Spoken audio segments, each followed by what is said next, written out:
Hi, in this session we are going to discuss canonical transformations. We will look at canonical transformations, the equations associated with them, and the concept of generating function for a canonical transformation. Alright, we will look at the conditions for a transformation to be canonical. Alright, now this part is important. You might be given some sort of a transformation and asked to check whether the transformation is canonical, or in an examination you might be asked to pick up the transformation from a set of transformations which are canonical. So you must be able to find out whether a given transformation, right, a relation between old and new sets of coordinates and momenta, you need to be able to figure out whether this is a transformation which can be called canonical. Right? So we'll also look at some examples and problems. So the kind of transformations that we have been familiar so far are point transformations or contact transformations. Okay, so in point transformations or contact transformations, we go from an old set of coordinates to a new set of coordinates. All right, we have got an old set of coordinates q1, q2 up to qn, and also it might depend on time. We have got an old set of coordinates, okay, and a new set of coordinates. Okay, now we can write the new set of coordinates as some functions of the old coordinates. Some functions of the old coordinates and also the time also could be there. Now such transformations are called point transformations. Okay, now now we have been familiar with such transformation. For example, a rotation in coordinate system actually takes you to a new set of coordinates which are functions of the old sets. If you talk about a rotation in real space, all right, you know that x prime, y prime, the new coordinates are functions of the old coordinates x and y. Okay, so such transformations here are called point transformation or contact transformation. Now in Hamiltonian formalism, we are looking for something more general than this, all right, because in Hamiltonian formalism, as we emphasized, the position and momenta are almost on an equal footing. We don't really separate between position and momenta. They are all independent variables. So we said that we are talking about a 2n dimensional space, and we said that the coordinates and momenta can be thought of as the coordinates of this 2n dimensional space. Okay. Now, so that's the reason why we are looking for a more general type of transformation where we have an old set qi small pi and a new set capital Qi capital Pi. Alright, now we are looking for a transformation from the old set to the new set of this form. Okay, Qi is equal to Qi. The new coordinate could be a function of old coordinates and momenta. Alright, it could also depend on time. Okay, so we are looking at such transformations. Okay, also the new momenta would be transformations of this form which depend on both old coordinates and old momenta and time. All right. So here we are seeing that calling them as coordinates and momenta is not really relevant. We are going to mix them up a little bit and we are going to get a little bit more abstract. So if you normally we get this idea that a momentum is something like a mass multiplied by velocity or something, but here we are going to see that we are going to lose such physical pictures, and which makes it more abstract and it makes it more easier to work with problems. Okay, so now we are not interested in all kinds of transformations of this form. Okay, you could imagine any number of transformations where the new coordinates are the functions of the old coordinates, or the new momenta are the functions of old coordinates and momenta, but we are not interested in all sorts of transformations. We are only interested in such transformations where such an equation is satisfied. Okay, so we know that the old set of coordinates qi and pi, they obey the transformation equations. Not transformation equations, so these are the Hamilton's equations. Alright, they are also called Hamilton's canonical equations. These are Hamilton's equations, and pi dot equal to minus dou h by dou qi. Okay. So these equations are obeyed by coordinates and momenta. Okay. So we demand that in the new set of coordinate system and coordinate momenta system, we are going to a new set. Right? This is the old set. We are going to a new set. Okay. Now we demand that even when you go to a new set, there must be some function k, just like h here, we must have some function k such that these kinds of equations are satisfied by the new set also, which means that we are looking for transformations of the kind where the new coordinates obey this evolution equation dou k by dou pi and pi dot equal to minus dou k by dou qi. Right. So we are looking for a specific kind of transformation where the evolution equations look exactly the same.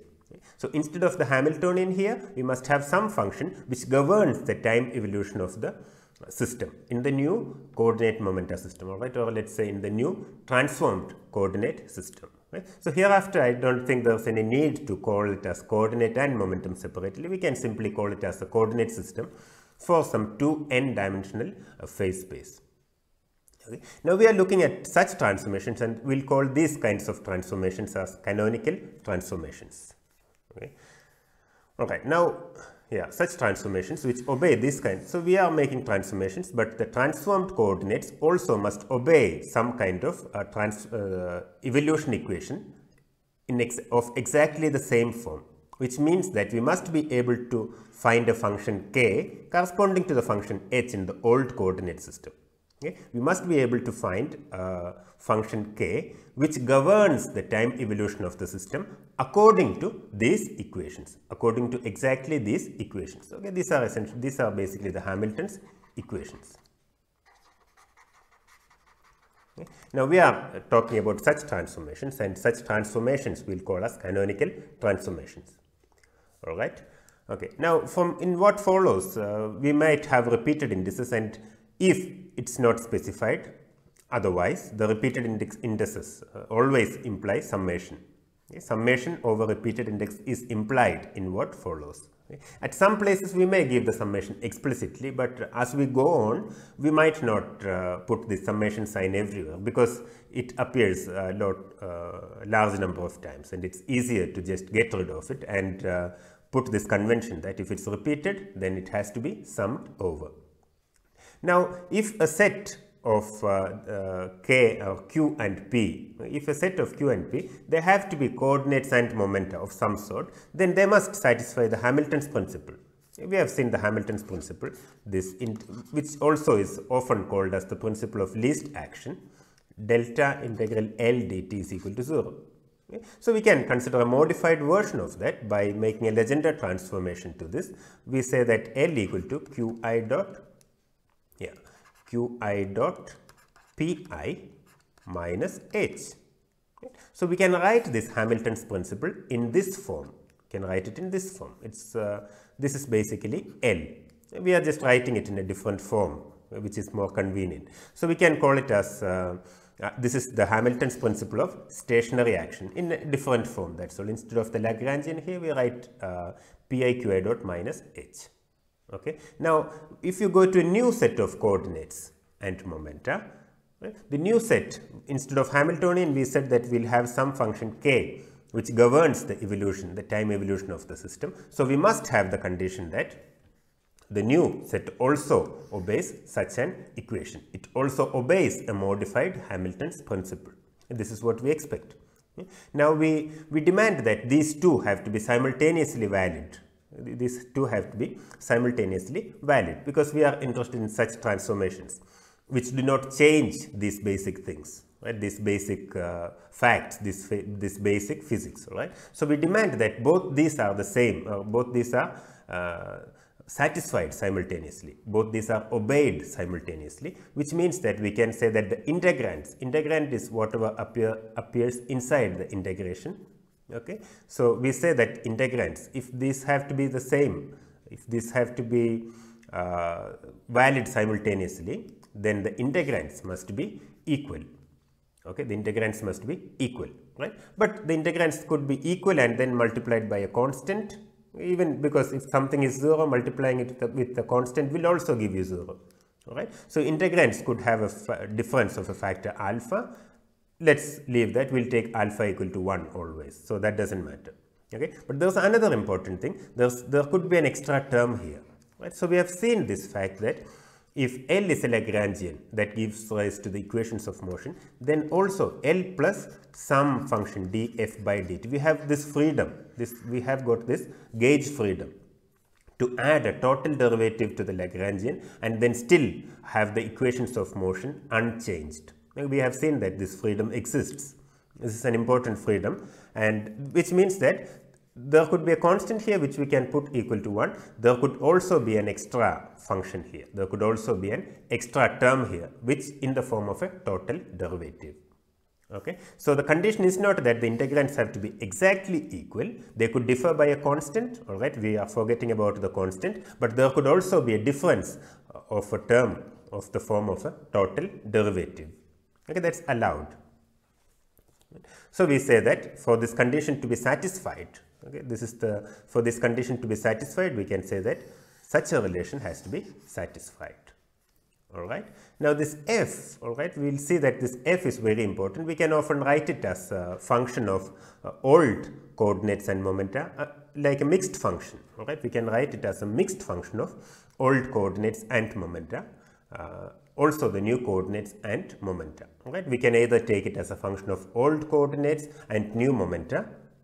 We could also take it as the function of old momenta and new coordinates. We could take it as a function of old momenta and new momenta, old coordinates and new coordinates, or some other mixed function.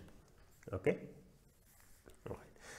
Now, there are 4 forms, general forms that you can think of. Of course, there are an infinite number of forms, infinite number of ways you can think of it, but these are the 4 basis forms, so to speak. It's the function of old coordinates and new coordinates, old coordinates and new momenta, old momenta and new coordinates, old momenta and new momenta. Okay. All right. So, we will see that according to convenience, we can choose a convenient, we can give a convenient functional dependence to this function f. Now, the first type of function f1, it is a function of old coordinates and new coordinates. Okay. Now, when the function f is of this form, right, we can write this equation like this. It is the equation that we wrote just before some time. Instead of f, we write, instead of what do you say, df by dt, we write df1 by dt. Okay, it's df1 by dt. Okay.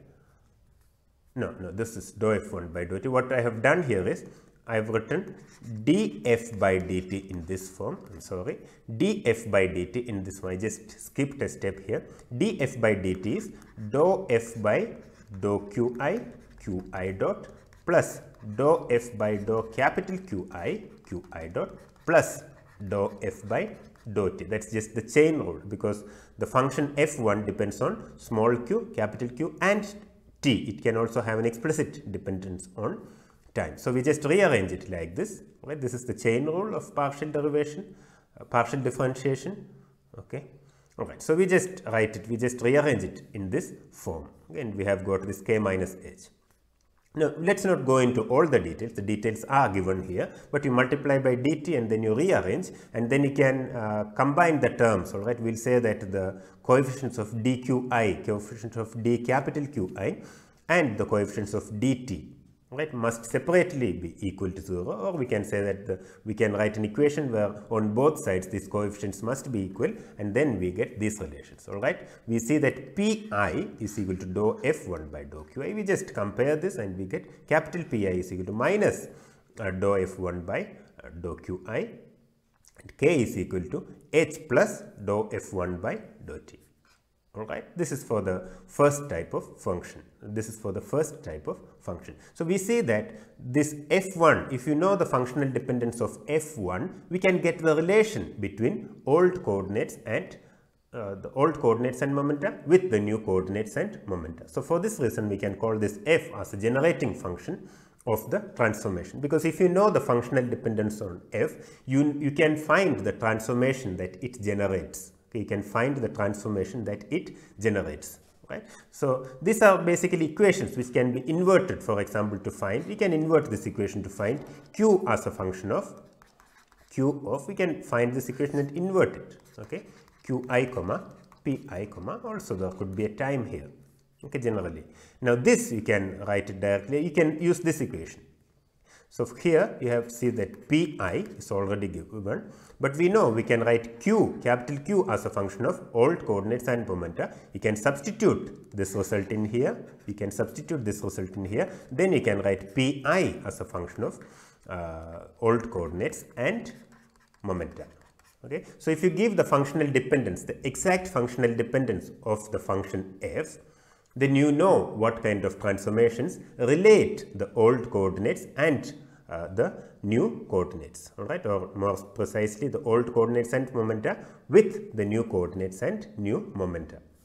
We can also see that the new and the old Hamiltonians are related by this equation. Its k is equal to h plus dou f1 by dou t. So we immediately see that if f1 does not depend on time explicitly, then we will have k is equal to h. Okay. Of course, h depends on qi and pi, and k depends on capital Qi and capital Pi. You have to write the dependencies correctly, but they are the same. Okay, they are equal, right? Because they differ only by the partial time derivative of the generating function. Okay, so that's how we go about this. Now we can think of a new a second type of generating function which depends on the old coordinates and the new momenta. Okay, and then the transformation equations come out like this. Right? So if you notice here small pi is its derivative dou f2 by dou qi, capital Qi dou f2 by dou capital Pi. Okay, and then this relation remains the same. All right, so we see that there are no minus signs here. We can look at type 3, which depends on old momenta, new coordinates and time. In this case, we see that we have got 2 minus signs here. Okay, so I'll give you a shortcut method to remember these things without having to memorize all these things. There's a trick to remember these things. We also look at the function f4, and the transformation equations are like this. For one there's minus, and for the other one we don't have a minus. Okay? So these are the general 4 types of generating functions. Now you may have to remember these things if for solving some of the problems. All right. So there's an easy way to remember this. All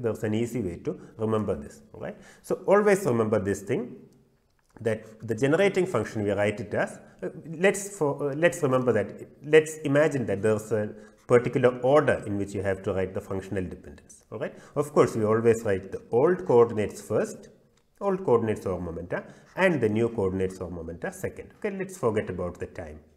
This is how we write. Okay, here we'll write small q or small p, here capital Q or capital P. Okay, that's how we write it. Okay, this is a way to remember. All right. Now always remember this rule. The first position, right? The first position, we make a rule of thumb that in the first position it has always to be a coordinate. It has to be a coordinate. Okay. In the second position, it will be a momentum. All right. We are saying that this is the general way it has to be. Okay. Now, of course, we have seen that in the first position there can be a momentum also. What happens then? Okay. Now, all right. So this means that, all right. See, if you need to find, let's forget about f1, f2, and f3. If you want to find q, it's always dou f by dou p. Always dou f by dou small p. Always. If you want to find capital Q, it's always dou f by dou p. Similarly, if you want to find small p, it's dou f by dou small q, and capital P, it's dou f by dou capital Q. The question is whether there has to be a minus sign. All right, that's the only question. If it's small q, you know that it's dou f by dou small p. All right. Likewise, the question, the thing that you need to figure out is whether there is a minus sign somewhere. Okay. So in order to remember where to put the minus sign, we find a rule like this. We observe that if it is momentum, if it's position, if it's coordinate and momentum, like this. All right. If the first position has a coordinate and the second position has a momentum, then there are no minus signs. Okay. If in the first position we have a coordinate and in the second position momentum, so the first position is reserved for the coordinate and the second position is reserved for momentum. Just imagine it like that. Okay. So if the coordinate comes in the first position, no minus sign. If the momentum comes in the second position, no minus sign. All right. So that's an example that we have here. See, here the coordinates comes in the first position and the momentum comes in the second position. There is no minus sign. There is no minus sign. See, both are positive. Pi is dou f by dou qi, fine. Qi is dou f by dou pi, right? It's always like that. Now, since inside the function, the coordinate comes in the first position and momentum comes in the second position, we don't need a minus. This is just a rule of thumb to remember. This is just a rule of thumb to remember. So, we remember it like this. Coordinate in position 1 and momentum in position 2. This implies that no minus sign. This is the way it has to be. Alright. Now, if something of this changes, right, if you have a momentum in the first place, in the first position, then you will have an accompanied minus sign. Okay, if you have a coordinate in the second place also. So, if this rule is changed, alright, if this assigned position is changed, then you will have an accompanied minus sign.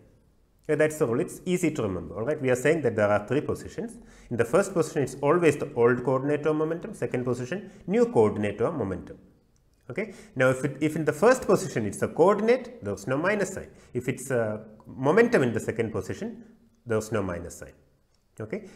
If it's otherwise, all right, if it's a momentum in the first in the first position, then there is a minus sign. If it's a coordinate in the second position, then there is a minus sign. So, this is easy to remember. We say that the first position is reserved for coordinate and the second position is reserved for momentum. And if this changes, all right, if you change this reserving, right, if you change this rule, then you put an extra minus sign. That's all. Okay, the rule is put coordinate in the first position and momentum in the second position. If you want to change it, but then put a minus sign. Okay, that's the rule. That's the rule of thumb. Now, let's check if this works. Let's check if this works. All right. For example, let's look at F1. Let's look at F1. Okay, let's look at F1. Okay, so F1 we said is a function of old coordinates, new coordinates and t. Alright. So, here we say that the first position coordinate appears. Alright. So, we can say P is equal to dou F1 by dou Q. We don't need a minus sign because this coordinate appears in the first position. Fine. That's our rule. Right. Now, if you look at the other thing, we have got a capital Q here. So, the corresponding relation is for capital P. Capital P is equal to dou F1 by dou Q. Alright, but we see that this coordinate is put in a second position. Alright, but we said that it has to be a momentum in the second position. Now, since it's a coordinate, right, we are making use of the rule that if it's a in the second position, it has to be a momentum. If you change things, you put a minus sign. Alright, that's exactly what we have here. It's P, small p is dou F1 by dou Q. Small p is dou F1 by dou Q without a minus sign because it has its coordinate in the first position, no problem. Alright, but capital P is minus dou F1 by dou Q. Alright, because according to this rule, we have put a coordinate in the second position. So, you should get a minus sign. Okay. Now, the reason why this rule works is that we know that even though we say that it's almost on an equal footing, there's always a minus sign. When you swap Qi and Pi, there's always a minus sign appearing. Even if you look at the Hamilton's equations, right? We have mentioned this before. Even if you look at the Hamilton's equations, you see that when you change, okay, when you swap Qi and Pi, there's an extra minus sign. That's exactly that minus sign that follows up to here. Okay, so I hope this is clear. Let's look at the second generating function. This is the example we said. This is in the correct position. In the first position, we have a coordinate. In the second position, we have a momentum. So, there are no minus signs in these transformation equations. Okay, let's look at the third case. Here we have got, in the first position, we have a momentum. Right, and the second position we have a coordinate. So, we have changed both. So, for both we will have a negative sign. Alright, see here, for example, here it's P. So, small q is equal to dou F3 by dou P. Right, but this P has appeared in the first position where it should have been a coordinate. Right. So, we have shifted a coordinate for a momentum, which means that you should accompany it with a minus sign. That's exactly why we have a minus sign here. Alright. Now here you see that it's a coordinate in the second position, but we said that we had reserved the second position for momentum. Okay. So we say that for this the transformation equations P is dou F3 by dou capital Q, but since we have put this Q in the position in the position for momentum, you have a minus sign. Right. That's exactly what we have here. So this is very easy to remember. Now this equation is easy to remember. It's K is equal to H plus dou F by dou T for any generating function. Right. Let's look at the fourth form, for example. Here we have got momentum in the first position, again momentum in the second position, and T. Alright. Here also we see that we can write, so this is always true. Alright. If it's small q here, it's dou F by dou small p. That's always true. Okay. Now you see that this momentum has appeared in the first position where we said was reserved for position. So we put a minus sign. That's exactly what we have here. Okay. Qi is equal to minus dou F4 by dou pi. Now we see that we have got capital P in the second position. That's fine. We said that it should be momentum in the second position. So we say capital Q is equal to minus dou F4 by dou P. Not minus, it's plus because it's the correct position. This is the position reserved for a momentum. If you want to change the reserved position, then you should, there's a cost of a minus sign. Okay, that's the basic rule of thumb that you can remember. Now this rule of thumb gives you all the transformation equations without remembering them explicitly. And this is a rule that's very easy to remember also. Okay, so just remember this rule. Given any generating function, all right, in your examination, they may give you the generating function. That's one kind of problem that can be asked. Okay, they will give you a generating function and then ask you to find the transformation equations. Right. So if you look at the generating function, you first write it in this form: old first, old coordinates or momenta first, new coordinates or momenta second, and then time. You write it in this form, and then you check whether it's a momenta or a position or a coordinate in the first position. If it's a coordinate in the first position, there's no minus sign, all is fine. If it's a momentum in the first position, then you should get a minus sign. Okay, similarly for the second position. Alright, so this is the rule. I am just emphasizing it, I am just repeating it so that you remember just this rule and you can get all the transformation equations. Alright, so the rule is this: position 1 in the argument, alright, position 1 is reserved for old coordinate. Okay, this is the rule, and position 2 is reserved for new momentum.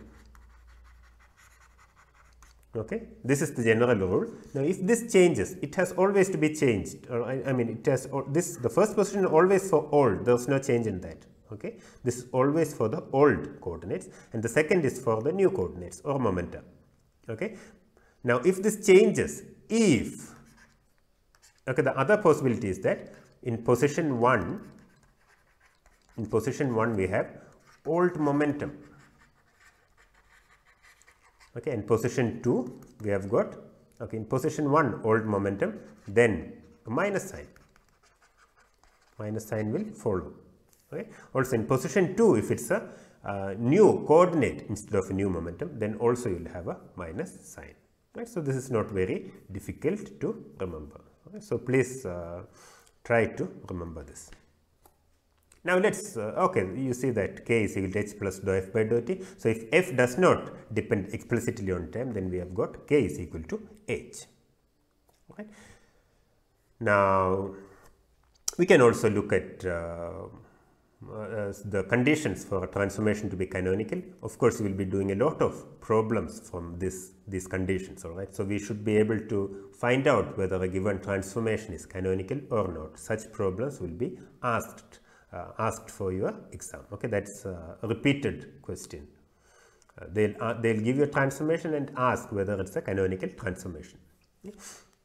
So we said that let's find a rule to do this. The first rule is to do this. Okay, we said that this is the rule for a transformation to be canonical. Right? We say that this is the rule for a transformation to be canonical. So this means that we write df by dt is summation I pi qi dot minus summation I capital Pi capital Qi dot plus k minus h. We have just rearranged this condition, right?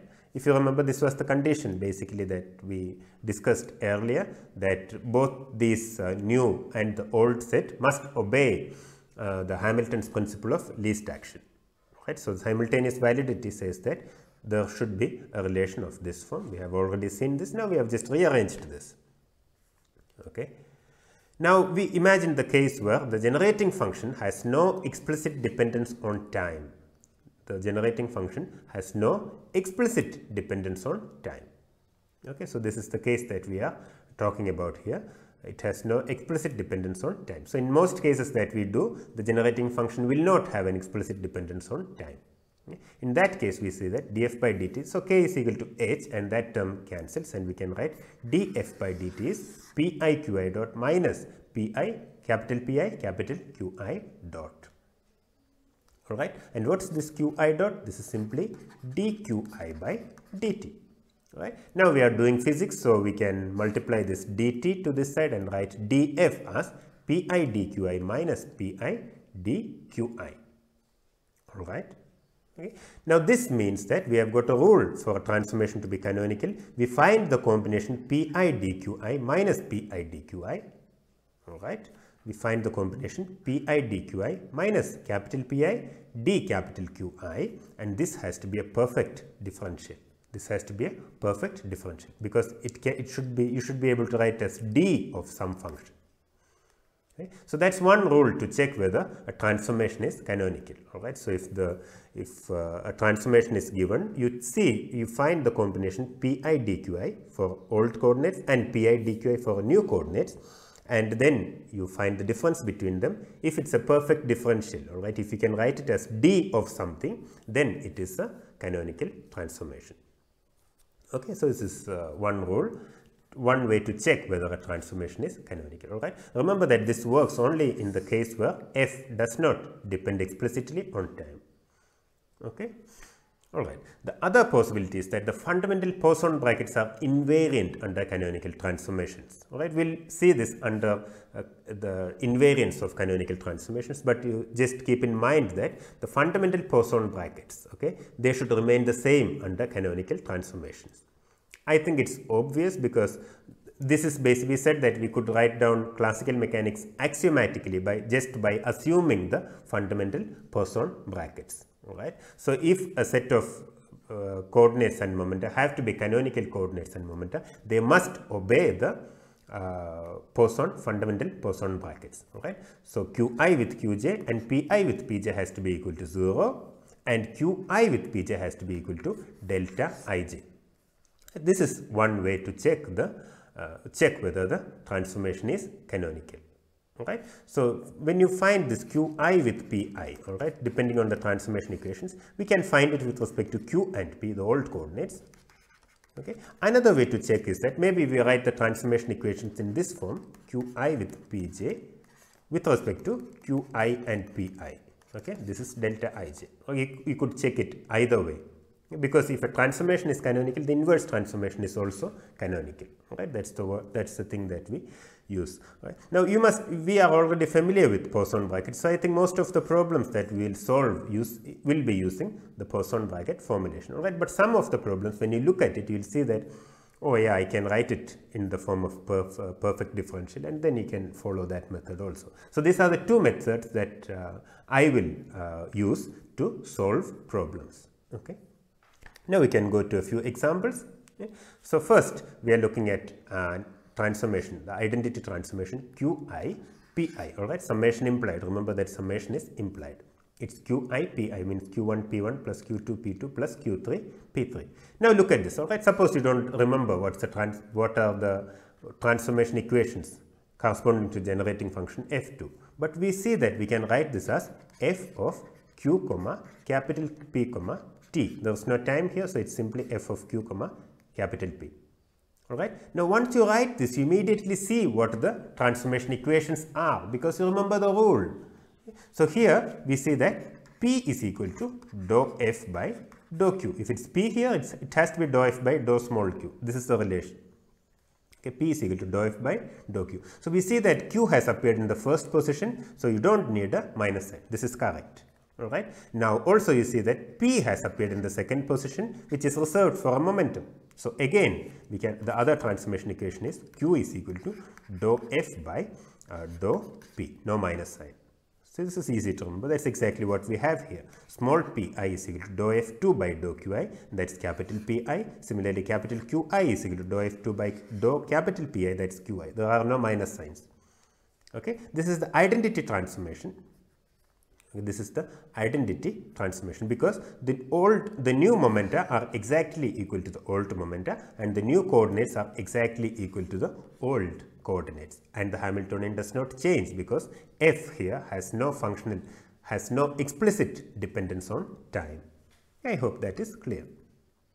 Right. So remember, when you have derivatives of this, when you want to take derivatives of this form, you have to be a bit careful. Actually, what we have done here is, you find, we are writing the rule like this. Since this I we have used for summation, alright, this I is used for a dummy index as a summation index.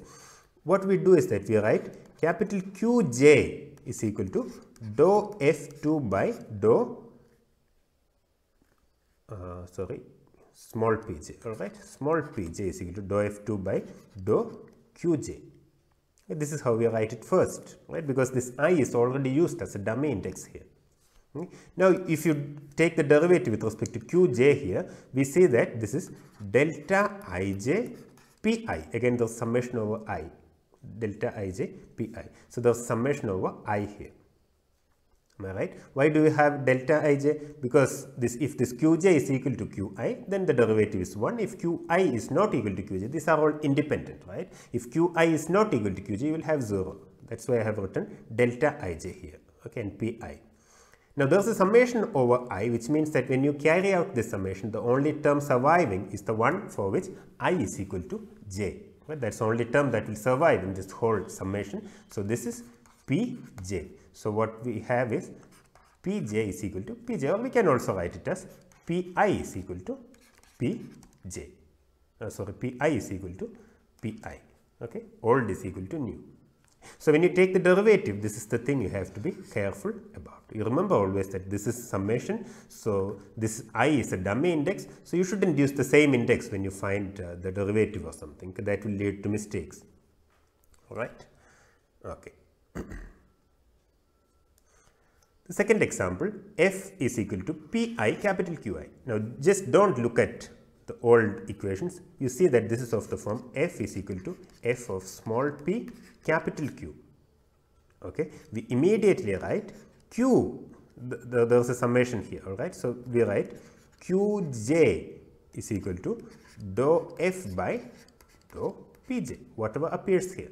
Right? But we see that on the first place a momentum has appeared instead of a coordinate. We said that the first position was reserved for a coordinate. Instead of that, there is a momentum, but then that costs a minus sign.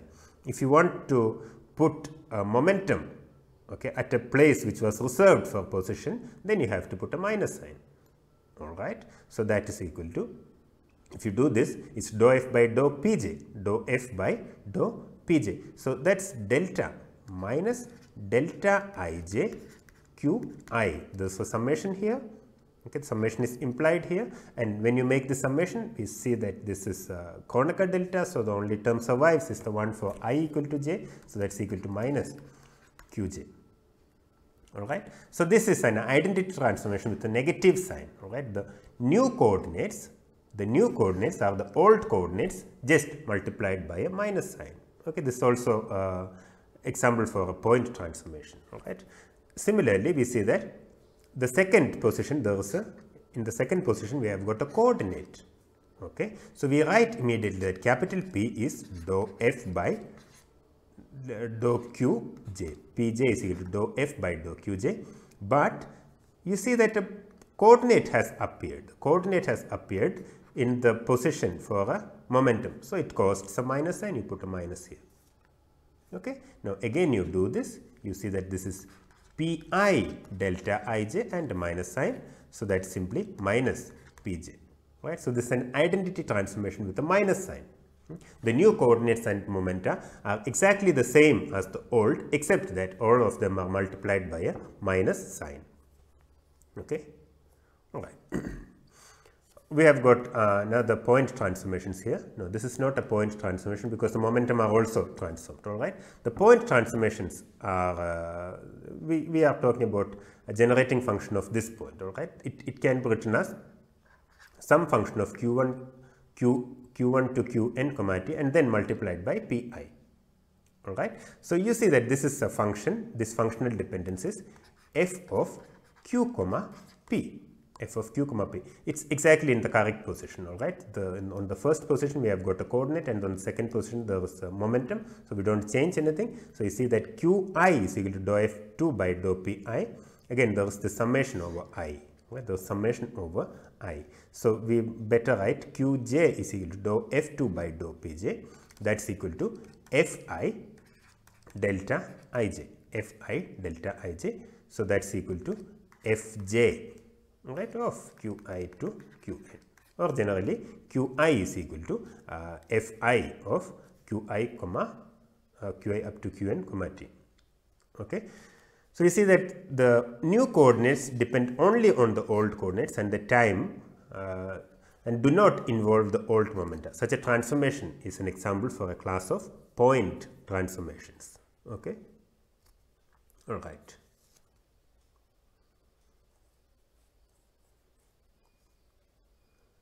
We can also think of some interchanging of coordinates and momenta. All right. So we'll look at a transformation which interchanges the coordinates and momenta, which means that the new coordinates will be associated with the old momenta and the new momenta will be associated with the old coordinates. All right. So we can look at the generating function of the type f1 is equal to qk, capital Qk. All right. This means that this summation over k is implied. So we see that this f is a function, just without looking we see that f is a function of small q, capital Q, small q and capital Q. Okay. Immediately we write down the transformation equation. Pi is equal to dou f by dou qi. Pi is equal to dou f by dou qi. Do we need a minus sign? No, because this q appears in the first position as it has to. Okay. No minus sign. Okay. So that's equal to, just by substituting it here we see that it's delta ik qk, so that's equal to qi, right. So small pi is equal to capital Qi. Similarly we can find capital P, because it's a capital Q in here, it has to be dou f by dou q, but now remember this q has appeared in the second position where it should have been a momentum, so we put a minus sign. So if you add the indices, it's like this, minus dou f by dou capital Qi. So that's equal to Qk delta Ki. So you make the summation over k. This is simply capital Qi with a minus sign. All right. Pi is equal to minus of the, small qi. All right. So capital Pi is equal to minus of the old coordinates. All right. So you can actually interchange. You can make the new coordinates.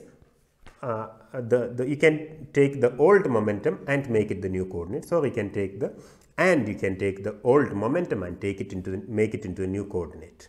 All right. You can take the old coordinate and make it into a new momentum, but then when you do that you will get a minus sign here. This is what we expect, because when you interchange position and momentum, right, you should put an extra minus sign somewhere.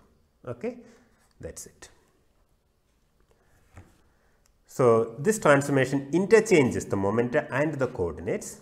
Right? The new coordinates are the old momenta and the new momenta are essentially the old coordinates. All right? So we see that the division between coordinate and momentum, we lose it somehow. Right? We lose the separation between, we call something as coordinate and something as momentum. No, now it doesn't matter. We can just call them as 2n coordinates or something, 2n coordinates. All right? Physically they are on the same footing, at least mathematically they are on the same footing. So the generating function also produces the same transformation. You can check this. All right? What's the kind of transformation that this generating function produces? Right? Okay. They are both needed to describe the motion of the system in the Hamiltonian formalism. All right? We need both coordinate and momentum, but there is no really any sense in talking about one set as coordinates and the other as momentum, because in some other coordinate system, in a transformed system, what you called as coordinates will become the momentum. Okay, so that's fine. So the distinction is not really relevant. We can shift the names around. We can call the old coordinates as the new momentum, etc. Except that there can be at most there will be a change in a sign. Okay, you have to keep track of this minus sign. All right. So there's no more in the theory the concept of Qi as a spatial thing. All right. So when you talk about a coordinate, usually what comes to your mind is something that's associated with the coordinates of space or something. But such a thing does not anymore exist in the theory. All right. We have made it more abstract.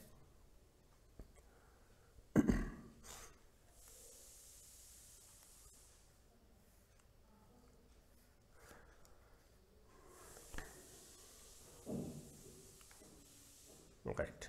So we made this is the point that we explained earlier. All right. Now let's look at an example. All right. Another example: a generating function of a mixed form, a transformation generates a transformation that leaves some of the q, p pairs, and you could also do that. All right. You could keep some of the old coordinates and momenta unchanged and change the rest of them. Okay. So one example for that, we say that we make this transformation. We are talking about two dimensional system. Right? There are two coordinates and two momenta. Okay. So we say that the sum of the q1, right, new coordinate, one of the new coordinates is exactly the old coordinate, and one of the new momentum is exactly the old momentum. Okay, but the other two you have changed. All right, the second new coordinate is the old momentum, and the second new momentum is the old coordinate. All right, so you can easily see that such a transformation is generated by f is equal to q1 p1 plus q2 q2. Okay, this is of a mixed form. This is of a mixed form. So you can also think of generating functions of this form. We can have q1 comma p1, and okay. So we can write the generating function in this form of a mixed form where f equal to q1 p1 plus q2 q2. So it's better to write the transformations for these two terms separately. All right, these two contributions separately. Okay. So you can take for example f equal to q1 p1, and you see that this is of the form f of q comma p. Okay. So correspondingly you see that capital Q is equal to dou f by dou q, no minus sign. Similarly small p. Okay. Similarly capital Q is equal to dou f by dou p, no minus sign. All right. Now that will give you exactly the same thing. It doesn't change anything because dou f by, since there's only q1 and p1, we can write like that. Okay. So dou f by dou q1, is p1, and okay, dou f by dou p1 is q1. Right. So this part does not change. The first q1 and p1 are not shifted when you make this transformation, but this one changes it. Right. This one changes it. So this you can also think of any mixed kind. So you can look at this part separately, and you can write as f of q comma capital Q. All right. So let's write it like this. So this means that p2 is dou f by dou q2, no minus sign. So that's equal to what is it? It's capital Q2. Okay, so you have interchanged the position and momentum. But when you look for capital P2, that's dou f by capital Q. Okay, and that's equal to, you should have a minus sign because the coordinate has appeared in the second place here. We put a minus sign, and capital P2 is equal to a minus Q2. Okay, that's exactly what we have here. P2 is equal to minus Q2. Q2 is equal to P2. Okay, so that's how you remember this thing. Right. So one more thing, I'll just conclude with this. Okay, we'll continue in the next class with problems where we check whether given transformations are canonical or not. This is important. All right, we'll start that in the next class. But now I just want you to remember how to write down the transformation equations. Okay. So if you need Q, then it's always dou f by dou capital P, and vice versa. If you want P, it's dou f by dou Q. Okay. Similarly, if you want q, it's dou f by dou small p, and if you want small p, that's dou f by dou q. Well, this is always true, right? Now you check the minus sign. Now you just have to fix the minus sign. I have given you the rule to fix the minus sign. I hope it's clear. I hope you can do that, right? So we'll continue with more problems. This is also an important session exam wise. So we'll continue with more problems in the next session. Okay, thank you.